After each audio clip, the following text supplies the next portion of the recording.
€35 million.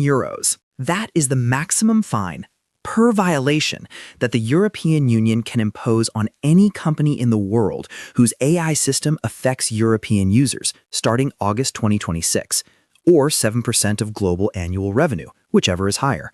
For Meta, that would be $8.5 billion. For Google, $14 billion. For Microsoft, $16 billion. The EU AI Act is the most comprehensive AI regulation ever enacted, and its enforcement deadline for high-risk AI systems is now less than 5 months away. But here's what makes this a global story, not just a European one. The regulation applies extraterritorially.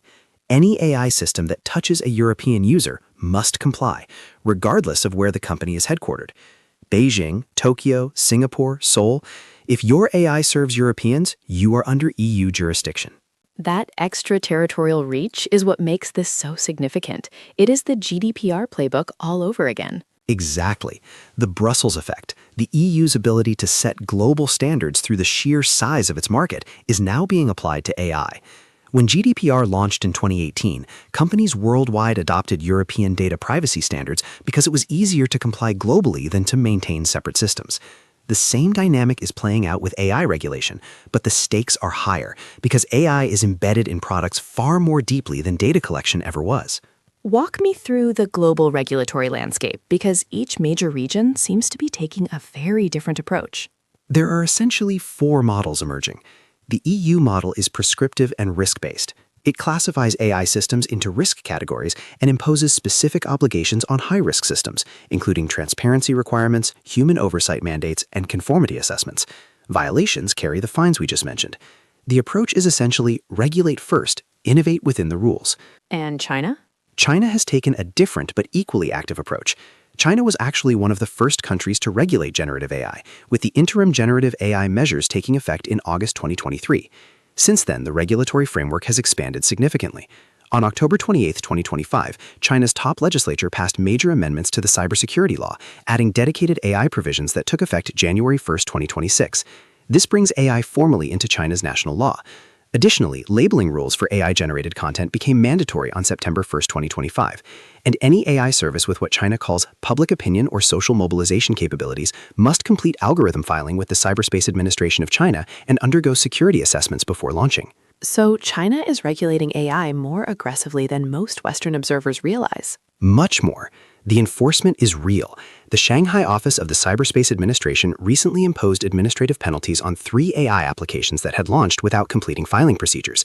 China's approach is regulate to control narrative and data, but promote domestic AI champions. The regulation is not designed to slow AI development. It is designed to ensure the government maintains oversight of how AI shapes public discourse. And then there is the Asia-Pacific approach, which seems much more fragmented. This is where it gets really interesting for our listeners. Japan passed the AI Promotion Act in May 2025, and the name tells you everything about the approach. It is not the AI Regulation Act, it is the AI Promotion Act.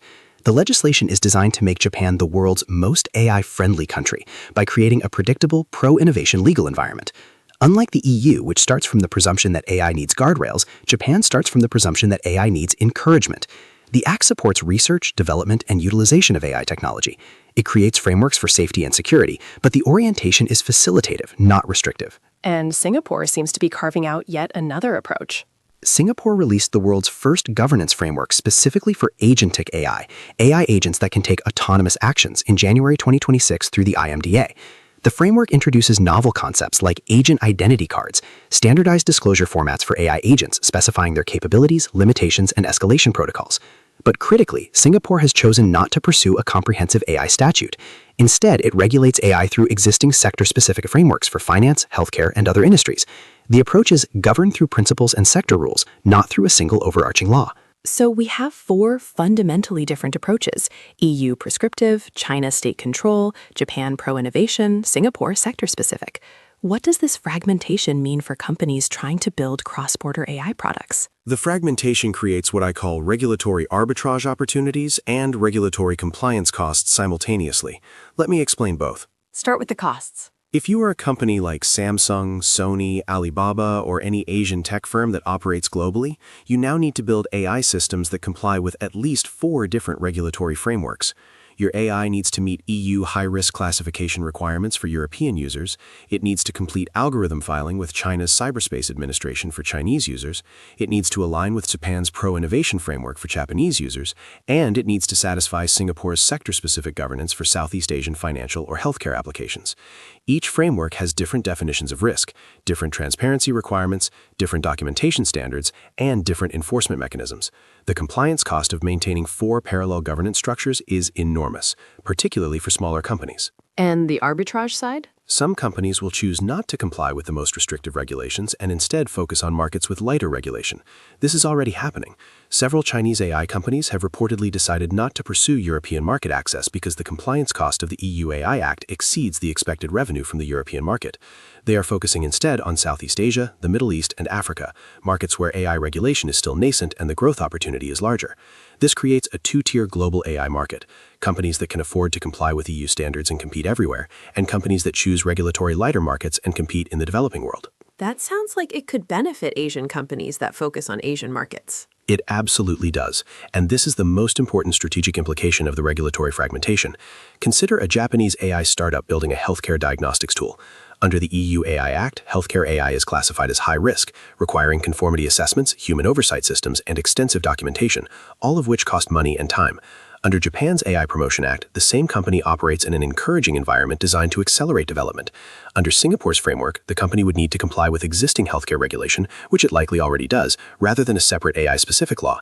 The Japanese startup can build, iterate, and deploy faster in Asia than a European competitor can in Europe. Regulation becomes a competitive moat, not for the company, but for the market. How are the big US AI companies, OpenAI, Anthropic, Google, handling the fragmentation? The U.S. companies are in a unique position because there is no federal AI legislation in the United States. They are essentially building to European standards for their global products because the EU is the most restrictive, and compliance with EU standards generally satisfies requirements elsewhere, while simultaneously lobbying for lighter regulation in the U.S. This gives them a compliance advantage over smaller competitors that cannot absorb the cost of EU compliance, but it also slows their product cycles because every new feature needs to be assessed against EU risk categories. What about the China dimension? Because Chinese companies cannot simply comply with EU standards and enter the European market. There are geopolitical barriers beyond regulation. This is the layer that makes China's regulatory approach strategically different from the others. China's AI regulations are not just about safety or ethics, they are explicitly about information control. The algorithm filing requirement, the content labeling mandate, the security assessments for services with, quote, public opinion capabilities, these are tools for maintaining state oversight of how AI shapes public discourse. A Chinese AI company that complies with China's regulations is building systems that are fundamentally designed around government oversight. Those same systems would not necessarily comply with EU requirements around individual rights and transparency, and European and American regulators are unlikely to trust AI systems that were designed with Chinese government oversight architecture built in. So Chinese AI companies face a structural barrier to Western markets that goes beyond tariffs and trade restrictions. It is baked into the regulatory DNA of their products. That is a really important point. The regulation itself creates a technology divergence. And that divergence is accelerating. We talked in our TikTok episode about algorithmic fragmentation, the US deal forcing TikTok to retrain its algorithm on US-only data. AI regulation is creating the same fragmentation but on a much broader scale. If every major market has different rules about what data AI can use, how AI decisions must be explained, and what human oversight is required, the AI systems built for each market will inevitably diverge. You cannot build a single global AI model that simultaneously satisfies Chinese content control requirements, EU individual rights requirements, Japan's innovation first framework, and Singapore's sector-specific principles. The models will fork. What does model forking mean in practice? It means higher development costs, slower iteration, and potentially worse performance in each market compared to a hypothetical global model. It also means that companies with deep local market expertise gain advantages over global platforms that try to serve everyone. A Japanese AI company that builds exclusively for the Japanese regulatory environment can optimize entirely for that context. A global company that tries to build one system for all markets has to make compromises everywhere. Contrarian corner. The consensus view is that regulatory fragmentation is bad. It creates costs, slows innovation, fragments markets, and makes it harder to build global AI products. What is the skeptical read? The contrarian position is that regulatory fragmentation is actually a gift to Asian AI companies and may be the single most important factor in preventing US AI dominance from becoming permanent. Here's the logic. The current AI market is dominated by a handful of American companies: OpenAI, Anthropic, Google, Meta, Microsoft. These companies have the largest models, the most training data, and the deepest pockets. In an unregulated world, their scale advantages would be almost impossible to overcome. A startup in Tokyo or Bangalore or Jakarta cannot outtrain GPT-5 or outfund Anthropic's safety research. So regulation levels the playing field? It does, but in a specific way. Regulation creates compliance costs that scale with complexity. The more markets you operate in, the more expensive compliance becomes. For a US AI giant that operates in 200 countries, the cumulative compliance cost of 30 or 40 different national AI frameworks is enormous. For a Japanese AI company that operates exclusively in Japan and Southeast Asia, the compliance cost is manageable. Japan's light framework, plus Singapore's sector-specific approach, plus whatever ASEAN countries adopt. The regulatory fragmentation acts as a natural protection against global consolidation. That is similar to how local language and cultural barriers historically protected local tech companies in Asia. WeChat succeeded where Facebook could not because it understood Chinese users. That is the perfect analogy. Regulation is the new language barrier. And just like with language, the advantage goes to companies with deep local understanding, not just of the rules, but of the intent behind the rules and the relationships with the regulators who enforce them.